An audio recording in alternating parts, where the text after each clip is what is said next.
Guys welcome back to our channel.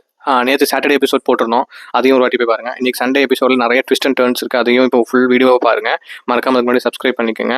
இப்போ வீடியோக்குள்ளே போகலாம். ஃபஸ்ட்டு எடுத்ததுமே ட்விஸ்ட்டை நம்மளே உடச்சிடலாம். என்ன அப்படின்னா, ஆண்கள் வேறு பெண்கள் வேறு, இவங்க வீடு வேறு இவங்க வீடு வேறுன்னு இருந்ததை வேறு வழியே இல்லாமல் இந்த பிக் பாஸ் வந்து டிஆர்பிலையும் சரி, வியூஸ்லேயும் சரி, மக்கள் பார்ட்டிசிபேஷன்லையும் சரி ரொம்ப மோசமாக இருந்தது. 8வது சீசனில் வந்து அந்த அளவுக்கு அது ஒர்த்தே இல்லாத மாதிரி இருந்தது. அது என்ன பண்ணுறதுன்னு தெரியாமல் நம்ம 7 எபிசோட பார்த்துட்டு வந்திருப்போம் இல்லைங்களா, அந்த ஃபார்மெட்டுக்கே மாற்றிட்டாங்க. அதாவது என்னன்னா, யாரும் டீம் கிடையாது, யாரும் குரூப் கிடையாது, யாரும் ஓவர்டேக் பண்ணிக்க கூடாது, யார் பின்னாடி ஒளிஞ்சிக்க கூடாதுன்ற மாதிரி அந்த கோடு இருந்ததை எடுத்துட்டாங்க. ஸோ கோட்டை வச்சு தான் எல்லாமே இங்கே நடந்துட்டு இருந்துச்சு. இந்த கோட்டை தாண்டி வரணும் டாஸ்க்கு, இதை பண்ணணும்னா டாஸ்க்கு, அப்படி கொடுத்துருந்தாங்க. அதை மொத்தமாக எடுத்துட்டாங்க. ஸோ இதை பற்றி என்னமா நினைக்கிறேன், அந்த கோடை எடுத்ததுலேருந்து? ஆமா, பெண்கள் சைடு வந்துச்சு கோடு வந்தோடனே சாச்சனாவுக்கு ஒரு பெரிய ஆப்பு.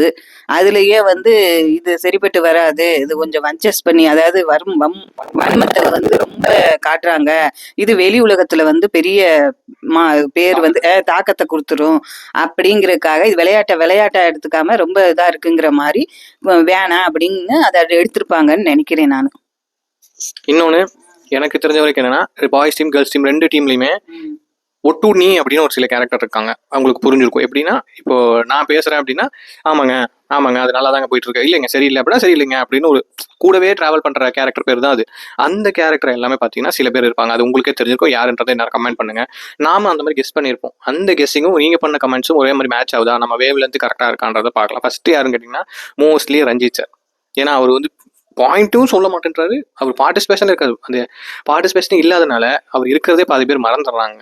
ஸோ இன்னொன்று பார்த்தீங்கன்னா, பவித்ரா அங்கங்கே அப்படி கிராஃப் மேலே ஏறி கீழே இறங்கி மேலே ஏறி கீழே இறங்குமே தவிர, ஒரு மாதிரி ஒரு நெட்டுக்கு அந்த கிராஃப் மேலே ஒரு வாரம் தான் சூப்பராக பண்ணிட்டாங்க அப்படின்னு கிடையாது, ஒரு வாரம் மோசமாக இருந்தாங்கன்னு கிடையாது, அப்படியே ஆவரேஜாக போயிட்டு இருக்கோம். உங்களுக்கு தெரிய மாட்டேன்றாங்க. அதை தான் நான் சொல்ல வரேன். அடுத்த விஷயம் என்னன்னு கேட்டிங்க பார்த்தீங்கன்னா, மோஸ்ட்லி இந்த சிவா இவரெல்லாம் வச்சுட்டு ஒருத்தங்களா எலிமினேட் பண்ணும்போது எனக்கு எல்லாரும் ஒயில் கார்டாக உள்ள வந்தாங்க. வர்ஷினி கூட ஏதோ லாஸ்ட் வீக் அந்த ரோஸ்ட்ல நல்லா ரோஸ்ட் பண்ணி விட்டாங்க. அங்கவும் ஒன்றும் பண்ணல. சிவாக்கு எந்த 3 டாஸ்க் கொடுத்து 3 டாஸ்க்கும் பண்ணல. அவரை ஒட்டனா நடிக்க சொன்னா அவர் நான் தான் ஒட்டன்னு போய் எல்லாத்தையும் சொல்ற கணக்கா அவர் ஒட்டன்னு அவருக்கு மறக்கிற மாதிரி இவர் ஒட்டன்னு யாருக்கும் தெரியாத மாதிரி இவங்க டீம்மேட்டே அவர்கிட்ட நடிக்கிறாங்க. இதெல்லாம் எப்படிப்பட்ட விஷயம் தெரியல. நீ என்ன சொல்ற? அது மட்டும் இல்ல, ஒவ்வொருத்தரும் வந்து என்னன்னா, நல்லா விளையாடுற பிளேயரோட கேமும் பாதிக்கப்படுது. அதுல வந்து பர்டிகுலரா சொல்ல போனா முத்துவோட கேம் ரொம்ப பாதிக்கப்படுது. ஏன்னா ஒரு சில இடத்துகள்ல பாய்ஸ் ஒரு குரூப்புங்கும் போது அந்த குரூப்புக்கு ஒரு இதுவா நல்லபடியா பேர் வாங்கணும் பாய்ஸ் அப்படிங்கிற மைண்ட்ல வச்சுட்டு அவங்க முத்து வந்து கேமை கொஞ்சம் இது பண்ணி விளையாடுற அப்படி ஒவ்வொரு இடத்துல இனி உடைச்சு இனி விளையாடுவ அப்படி. இனி தன்னோட கேம் மட்டும் தானே வெளியில வரணும். அப்படிங்கும் போது அந்த கேம் வந்து கரெக்டா உடையும், யார எப்படி தாக்கணுங்கிறது முத்துக்கு தெரியும். அதனால முத்து இப்ப எல்லாரும் வந்து டப்பா அடிக்கிற டபுக்கு டப்பான்னு ஒருத்தன் அருண் சொல்லிக்கிட்டே இருக்கிற அப்படி பாருங்க, அது இனி வேலைக்கு ஆகாது. ஏன்னா எல்லாருமே முத்துக்குமார் பின்னால நின்று அந்த கேம் விளையாண்டாங்க. இனி முத்துக்குமார் தனியா விளையாடுவாரு. இவங்க எல்லாம் என்ன பண்றாங்கன்னு இனி பார்க்கலாம். அதான் இப்போ இந்த கோடு எடுத்ததுக்கு அப்புறம் மறுபடியும் நம்ம ஃபர்ஸ்ட்ல இருந்து பார்த்துருந்த மாதிரி அந்த ஃபார்மேட் வருதான்னு எனக்கு டவுட். ஏன்னா இப்போ வந்து 3 பேர் வந்து கிளீனிங் டீமுக்கு, 2 பேர் வந்து ஹவுஸ் கீப்பிங், ஐ மீன் பாத்ரூம் கிளீனிங்க்கு, 4 பேர் வெசில் வாஷிங்க்கு, இந்த மாதிரி அவங்க ஓன் இன்ட்ரெஸ்ட்ல எடுப்பாங்க. இப்படி எடுப்பாங்களா இல்லை லெஃப்ட் ரைட்டுன்னு பிரிச்சிருக்காங்க. இப்போ பெட்ரூமையே வந்து சஃபிள் பண்ணி எல்லாரையும் பிரிச்சிருக்காங்க. அப்போ பிரிக்கிற டயத்துல அவங்கள பிரிச்சு வச்ச மாதிரியே டாஸ்கையும் கொடுப்பாங்களா? ரைட் சைடு ஒரு டீமே லெஃப்ட் சைடு ஒரு டீமே இப்படி பிரிச்சு கொடுப்பாங்களா? இல்லை வந்து ஜென்ரலா பெட்ரூம் மட்டும் தான் தனியே தவிர மீதி எல்லா கேமையுமே தனித்தனியாக தான் விளையாடணுன்ற மாதிரி இருக்குமா என்னன்றது பெரிய கிளாரிட்டி இல்லை. ஸோ இனி வர நம்ம பார்த்துக்கலாம். இனி திங்கக்கிழமை எபிசோட் வரும்போது நம்ம அதை உங்களுக்கு எக்ஸ்பிளைன் பண்ணும்போது உங்களுக்கு புரியும். அடுத்த விஷயம் என்னன்னு கேட்டிங்கன்னா, இந்த வாரம் எவிக்ட் ஆனது வர்ஷினி வெங்கட் தான். ஸோ அவங்க வந்து ஸ்போர்ட்டிவான பர்சன், ஜாலியாக வந்தாங்க போனாங்க. நீ என்ன சொல்ற? ஆமா, அந்த பொண்ணு வந்து நான் 3 வாரம் வந்து நான் உண்மையா விளையாண்டுருக்கேன், என் விளையாட்டுல எந்த குறையும் கிடையாது, நான் உண்மையா விளையாண்டுருக்கேன், நல்ல மெமரிஸும் நல்ல இதையும் நான் எடுத்துக்கிட்டு போறேன் அப்படிங்கிறத விஜய் சேதுபதி கிட்ட அவரே சொல்ல மறந்ததை அவங்க சொல்லி ஞாபகப்படுத்தி அவங்க வெளியில போனாங்க. அது பாக்குறதுக்கும் நல்லா இருந்துச்சு. ஏன்னா போன ட்ரிப்பு ரியா அழுதுகிட்டே போகையில நமக்கே என்னடா அப்படிங்கிற மாதிரி இருந்துச்சு. இப்ப ஏதோ ஆர்னவ் வருவாரு அப்படி இப்படின்னாங்க, அது என்னன்னே தெரியல, அது ஒருத்தர் வரல, அதான் என்னன்னு புரியல. அவங்க வரலன்னு ஃபீல் பண்றியா இல்ல வந்திருந்தா நல்லா இருக்கும்னு நினைக்கிறேன்? ஆர்னவ் வருவாருனாங்க. ஏன் அப்படி சொன்னாங்கங்கிறது எனக்கு தெரியல. ஏன்னா இருக்கிறவங்களே நிறைய பேர் இருக்கிறாங்க. இன்னமும் கொண்டாந்து ஆளை சேர்த்துக்கிட்டே இருந்தாங்கன்னா இது எப்ப முடிகிறது? இது முடிகிறதுக்கு உண்டான வாய்ப்பே இருக்காது. ஒவ்வொருத்தரும் இண்டிவிஜுவல் கேம் விளையாடுங்கிறாங்க. இனி வந்து விஷாலும் தர்ஷிகாவும் என்ன மாதிரி காதல் லீலைகள் என்னென்ன பண்ண போறாங்கங்கிறத இனிமேதான் பார்க்கணும். அது பார்க்கறதுக்கே கன்றாவியா இருக்கு, நல்லாவே இல்லை, ஒரு ஆர்டிஃபிஷியலாவே இருக்கு. ஆனா அவங்க அதை வந்து கண்டென்ட்னு நினைச்சு அவங்க எடுத்துக்கிட்டு வராங்க, பார்க்க நல்லாவே இல்லை. ஆனா முத்துவும் சாச்சனாவும் அண்ணன் தங்கச்சிங்கிறது பார்க்கறதுக்கு நல்லா இருக்கு. அதை இனி எப்படி எடுத்துட்டு போறாங்க, கேம்ல உடைப்பாங்களா இல்ல மறுபடியும் அதே மாதிரி விளையாடுறாங்களாங்கிறது தெரியல. இனி தீபக்குக்கு வந்து இப்பவே பயம் வந்துருச்சு. அவர் ஓரமா போய் உட்கார்ந்து முத்துக்குமார் கூட தான் பேசிக்கிட்டு இருக்காரு, நீ என்ன பண்றதுங்கிற மாதிரி. அவர் இன்னமும் அவர் நம்ம இனிமே தனியா விளையாடணுங்கிறதே மூளையில அவருக்கு எட்டவே இல்லை தீபக்கு. இனிமேதான் என்னங்கிறது பார்க்கணும். அதே வந்து எனக்கு நிறைய கொஸ்டின் இருக்கிறது என்னன்னா, இப்போ வந்து கிராசரி டாஸ்க்னு ஒன்று வச்சு மூணு பேரா செலக்ட் பண்ணாங்க. இப்போ எப்படி கிராசரி டாஸ்க்னா மென்னு தனியாக உமன் தனியாக பிரித்து வச்சாங்க. அதில் யார் அதிகமாக அமௌண்ட் எடுக்கிறாங்களோ அதை வச்சு போய் எடுத்தாங்க. இப்போ 20 பேருமே ஒன்றாயிட்டாங்க. கிட்டத்தட்ட ஒரு 18 பேர் 17 பேர்னு வச்சுக்கோ, எல்லாரும் ஒன்றாயிட்டாங்க. இப்போ எப்படி எதன் வகையில வந்து கிராசரி டாஸ்க் எடுத்துப்பாங்க? டாஸ்க் வைக்க மாட்டாங்க இனிமே. அவங்க உங்களுக்கு வேணா அவங்க போய் எடுத்துக்கணும். இனி வந்து என்னன்னா பிக் பாஸ் 12 பேரா 13 பேரா, ஒருத்தருக்கு ஒரு முட்டை, ஒருத்தருக்கு ஒரு அந்த மாதிரி தான் முதல்ல எல்லாம் அனுப்புனாருல, அந்த மாதிரி தான் வரும். ஓ, பிக் பாஸே கொடுத்துருவாரு. இப்போ கிராசரி டாஸ்க் இருக்காதா? கிராசரி டாஸ்க் லக்ஸுரி டாஸ்க் இருக்கும்.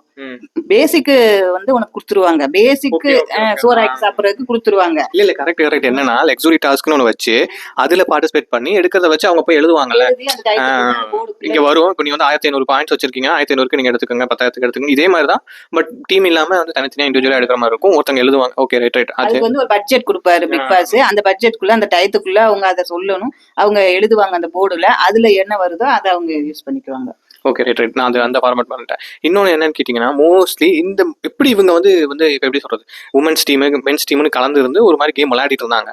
இப்போ அப்படி அது இல்லை அப்படின்னதுமே மைண்டே பிளாங்க் ஆயிருக்கும். இது எப்படி அப்ரோச் பண்ணணும்? இப்போ நாங்கள் நல்லா பேசியிருக்கோம், இப்போ திடீர்னு அவங்களை எதிர்த்தே நான் ஒரு முடிவு எடுக்க வேண்டியது வரும், இல்லை அவங்களுக்கு அகேன்ஸ்டாக நான் பேச வேண்டியது வரும். ஸோ இதை எப்படி இவங்க பண்ண போறாங்கன்னு செம்ம ட்விஸ்டாக இருக்குது. இந்த சீசன் மொக்கையாக போனாலும் இந்த 50 நாளுக்கு அப்புறம் பெரிய ட்விஸ்ட் இல்ல, 50 நாள் வரைக்கும் பழகிட்டாங்க அந்த வீட்டுக்குள்ள, அதே மாதிரி இருந்து இப்ப அதுக்கப்புறம் மாறுதுன்னு போது. ஏன் அப்படி கொடுத்துருக்காங்க பிக் பாஸ்னா, அவங்களுடைய முகத்திரையை கிழிக்கணும். ஏன் தெரியுமா, ரஞ்சித் எல்லாம் சுத்தமா விளையாடவே இல்லை, 50 நாளுமே அவர் விளையாடல. இனி என்ன பண்றாரு, இனி ஒவ்வொரு நாளும் அவருக்கு ஒரு டாஸ்க். அவர் முதல்ல யாருக்கிட்ட எப்படி பேசுறாரு, முகத்திரையை அப்படியே காட்டிருக்காரா இல்ல மறுபடியும் சண்டை போடுவாரா இல்ல அப்படியே இருப்பாரான்னா அது ஜெயிக்காது. ஸோ இப்போ மோஸ்ட்லி டாஸ்க் எல்லாம் இன்ட்ரெஸ்டிங்காக தான் இருக்கும்னு நினைக்கிறேன். ஏன்னா வந்து மென்ஸ் உமன்ஸும் கொடுக்கும்போது நீங்கள் மனசாட்சி இல்லாமல் கொடுக்குறீங்க, அப்படி கொடுக்குறீங்க இப்படி கொடுக்குறீங்கன்னு சொல்லி அதை ஒரு பேச்சு விவாதமாக கொண்டு வந்தாங்க. இப்போ தனித்தனியாக இருக்க போகும்போது லிவிங் இனி என்ன ஆகுது தெரியுமா, ஒவ்வொருத்தர் பேரையும் ஒரு போர்டில் எழுதி ஒவ்வொருத்தருக்கும் ஒரு ஸ்டார்ன்னு போட்டுருவாங்கன்னு நினைக்கிறேன். தெரியல இப்போ, ஏன்னா நம்ம பார்த்த வரைக்கும் இதுக்கப்புறம் இது அப்படின்னு நமக்கு ஒரு ஐடியா கிடைக்கும். இந்த சீசன்ல என்னன்னா வந்து ஏகப்பட்ட ட்விஸ்ட். ஃபர்ஸ்ட் உமன்ஸ் டீம் இந்த பக்கம் இருந்தாங்க, அப்புறம் மென்ஸ் டீம் அந்த பக்கம் இருந்தாங்க, அப்புறம் இதை இங்க இருந்து மாத்துனாங்க. இப்போ வந்து இது கிடையாது அதுதான்றாங்க, அப்புறம் கோடு இல்லைன்றாங்க. நம்ம என்ன செய்யணும் தெரியுமா, விஜய் சேதுபதியே மாத்தணும். ஒரு புதிய ட்விஸ்ட் அப்படின்னு அவரே வந்து சொல்லுவாங்களா, நான் கிடையாது இனிமே அப்படின்னு. டிஆர்பி ஏறணும்னா விஜய் சேதுபதியை மாத்தினா. ஏன்னா அவரோட கொஸ்டின் வந்து ஒரு அறிவுபூர்வமா கிடையாது, ஒரு இது மாதிரி எப்படி சொல்றது, அவங்க நிறைய கேள்விகள் இருக்கு அந்த பிக் பாஸ்ல. ஆனா ஒரு கேள்வியுமே 2 கேள்வி 3 கேள்வி கேட்டுட்டு அப்படியே விட்டுறாரு. அவங்க ஒன்றும் குற்றம் செஞ்ச குற்றவாளி இல்லம்மா. இப்போ எப்படி நான் உனக்கு சொல்றது, அவங்களுக்கு அந்த கேள்வியை கேட்கிற விதத்திலேயே அவங்க அதுக்கான பதில உணர்ந்துருவாங்க. நீ வந்து அவங்களை ஒரு ஜெயில் கைதி மாதிரி ட்ரீட் பண்ணணும், அப்படியே கேள்வியால அம்பா தொடுக்கணும்னு நினைச்சின்னா அது தப்பு. ஒரு இன்டர்நேஷனல் டெலிவிஷன், அவங்களும் ஒரு ஆர்டிஸ்ட், ஒரு படம் நடிச்சிருந்தாலும் ஒரு சீரியல் நடிச்சிருந்தாலும் அவங்க ஒரு ஆர்டிஸ்ட், அவங்களுக்கான ரெஸ்பான்ஸா அவர் கொடுக்கணும், ரெஸ்பெக்டா கொடுக்கணும். அது கரெக்ட். ஆனா உள்ள இருக்கையில அந்த மாதிரி டீசெண்டா நடக்கலையே. அவங்க டீசெண்டா நடக்கலைன்னா அதை நம்ம பாக்குறோம்ல, அவங்களுக்கு மரியாதை நம்ம கொடுப்போமா மாட்டோம்ல. அதே விஜய் சேதுபதி அவங்க லெவலுக்கு இறங்கி சண்டை போட்டாருன்னா அங்க விஜய் சேதுபதி இருக்கிறதுல என்ன யூஸ், அங்க ஒரு ஹோஸ்டா இருக்கல என்ன யூஸ், புரிஞ்சா? அப்ப வந்து அவங்க வந்து கேள்வி கேட்கிற விதத்திலேயே அவங்களுக்கான தப்ப உணரணும். அதுதான் உணராதவன் அடுத்த வாரம் வெளியே வந்துருவான். மக்களுக்கு புரிஞ்சிடும், ஓகே இவன் வந்து வேலைக்காகவன் தண்டம் அப்படின்னு. சக்தியெல்லாம் பேசிக்கா என்ன செய்யற, அப்படி சாப்பிடுறாரு தூங்குறாரு, பார்க்கவே சைக்கிள ஒரு ஒரு ஒரு ஜோக்கோ ஒரு நகைச்சுவையோ எதுவும் இல்லை, அப்படியே எல்லாரும் செய்யறவங்கள வேடிக்கை பார்த்துக்கிட்டு இருக்கு. என்ன ஆகும் தெரியுமா, ஒரு வேலைக்காக நம்ம போயிருப்போம், கொஞ்ச நாள் கழிச்சு அந்த வேலை நமக்கு செட் ஆயிடும். செட் ஆனதுக்கப்புறம் அந்த வேலையை விட்டு வெளியே போக வேணாம், நம்ம கம்ஃபர்ட்டா இங்கே இருக்கும், அப்புறம் நம்ம இங்கேயே தங்கிடுவோன்ற முடிவு கொண்டார். 100 நாள் கழிச்சு செட்டை பிரிச்சிருவாங்க. அதுக்கப்புறம் அவர் எங்க போயிருப்பாருன்னு தெரியல. பிக் பாஸ்ல 100 நாள் தான் இருக்க முடியும். அவர் கடைசி நாள் இருந்தாலுமே 100 நாளோட முடிஞ்சு போயிடும். இவர் இப்படி செட்டில் ஆகி இருந்தாருன்னா ஒன்றும் பண்ண முடியாது. செட்டை பிரிச்சு போனதுக்கப்புறம் அங்கே வேற செட்டு போடுவாங்க, அங்கதான் அவர் இருக்கணும். அதெல்லாம் ஒண்ணுமே பண்ண முடியாது. சீக்கிரம் விளையாட ஆரம்பிக்கணும் அவரு. இப்படியே போயிட்டு இருந்தா நம்ம பாக்குற நமக்கும் போர் அடிக்கிறோம், வியூவர்ஸுக்கும் போர் அடிக்க ஆரம்பிச்சிடும். அப்புறம் எல்லாருமே வந்து வேற ஏதாவது சீரியல்கோ இல்ல வெப் சீரிஸ்க்கோ மாறிடுவாங்க. பிக் பாஸ் யாரும் பார்க்க மாட்டாங்க. பிக் பாஸ் வந்து ரொம்ப குறைஞ்சிருச்சு. டிஆர்பி இதுவே நிறைய பாதி கம்மியாயிடுச்சு. கமல் இருந்தப்ப இருந்த மாதிரி இல்ல, இப்ப வந்து ரொம்ப கம்மி. நாங்களே முதல்ல 24 மணி நேரம் 24/7 வந்து ஓரளவுக்கு 1 or 2 ஹவர்ஸ் நாங்கள் பார்ப்போம். இப்போலாம் வந்து பார்த்தீங்கன்னா 1 ஹவர் எபிசோடு டைம் இருந்தால் 24/7 கொஞ்ச நேரம் பார்க்கலாம். ஏன்னா வந்து 24/7 ஒன்றுமே இல்லை, அங்கங்கே உட்காந்துக்கிறாங்க அவ்வளோதான். உட்காந்து ஏதாவது கண்டென்ட்டை கொடுத்தா பரவாயில்ல, அதையும் தர மாட்டேன்றாங்க அவங்க. ஒருத்தர் குடுக்குறவங்களையும் கெடுக்குறாங்க. நீங்க அப்படி பண்ணாதீங்க, அப்படிலாம் பேசக்கூடாதுங்க, அப்படிலாம் பேசக்கூடாதுங்க, இப்படிதான் பேசணும். நீங்க அப்படிலாம் பேசலாமா? ஐயோ, ஜாக்லின் பண்றது பார்க்கவே முடியல. ஒரு கண்டென்ட் கிடைக்குது, ஒருத்தர் அழுகுறான்னு அங்க முதல்ல நிக்கிறது ஜாக்லின் தான். புரியுது நீ சொல்ல வரது எனக்கு புரியுது, கஷ்டம் தான். ஆனா புரியல மச்சான், என்ன மச்சான் அப்படின்னு ஒரு ட்விஸ்ட் ஒன்று போட்டுருவாங்க. இப்போ உங்களுக்கு புரியல, நமக்கு புரியாம நம்ம அழுதுட்டு இருக்கிறத நிறுத்திட்டு உனக்கு புரிஞ்சதா இல்லையான்னு அவங்க கிட்ட கேட்கணும். அவங்க கேம் எல்லாம் சீக்கிரம் இந்த ஒரு 2 வாரத்தோட காலி தான் நினைக்கிறேன். ஏன்னா வந்து அவங்க சரக்கெல்லாம் காலி, டீமா இருக்க வரைக்கும் உழப்பி விளையாடிட்டு இருந்தாங்க. பட் டீமு கிடையாதுன்னதுமே மேடம்க்கு பிளைங்கா ஆயிடுப்பாங்க, மைண்டே இருக்காது, செம்மலாக் ஆயிடுவாங்க. இதுதான் இந்த வாரம் நடந்திருக்கு. ஸோ இத்தனை நாங்கள் பேசியிருந்தா கூட 1 ஹவர் ஷோவில் இதெல்லாம் கிடையாது. நாங்கள் இவ்வளோ கிறிஸ்பாக பேசியிருக்கோம். 1 ஹவர் ஷோவில் இந்த கோடை தாண்டினதும் இந்த ராணுவ பற்றி பேசினது மட்டும்தான் அவங்க ஓடிச்சு. அப்புறம் மஞ்சரி பற்றி கேட்டாங்க, ஏன் தளபதினா நல்லா பண்ணாரா, ராணி என்ன பண்ணாங்க, ராஜா என்ன பண்ணாங்க. தளபதி இடம் கொடுத்தா தானே ராஜாவும் ராணியும் பேச முடியும். அவங்க பேசுறதுக்கு நீங்கள் உட்காருங்க ராஜா, நீங்கள் உட்காருங்க ராணி, நாங்கள் பேசுகிறோம்னு சொல்லி பேசும்போது ராணி போய் தளபதி லெவலுக்கு இறங்கக்கூடாதுல்ல. அவங்களோட கெத்து ஸ்டேட்டஸ்க்கு அவங்க நிற்கணும். இவங்க அந்த இடத்துக்கு பயன்படுத்திக்கிட்டாங்க. அவங்களால இறங்க முடியாது, நம்ம பேசி பண்ணிக்கலாம் சொல்லி அவங்க யூஸ் பண்ணிக்கிட்டாங்க. இவங்க 2 பேரும் அந்த ட்ராப்ல மாட்டிக்கிட்டாங்க. இதுதான் நடந்தது. ப்ளஸ் இன்னும் கெட்டிங் இன்ட்ரெஸ்டிங், இன்னும் நல்லா தான் போகும்னு நினைக்கிறேன். இனிமேல் எபிசோட்ஸ்லாம் பார்ப்போம். ஃபர்தராக வந்து இது வரைக்கும் நம்ம பார்த்த ஃபார்மேட் மாறுது. 50 நாள்லேருந்து ஃபார்மேட் மாறும்போது இதில் இன்ட்ரெஸ்டிங்காக இருக்கான்னு பார்ப்போம். இருந்துச்சுன்னா கண்டிப்பாக அப்டேட் பண்ணுறோம். So keep in touch. ஃபுல்லாக வீடியோஸ் பாருங்கள், சப்ஸ்கிரைப்.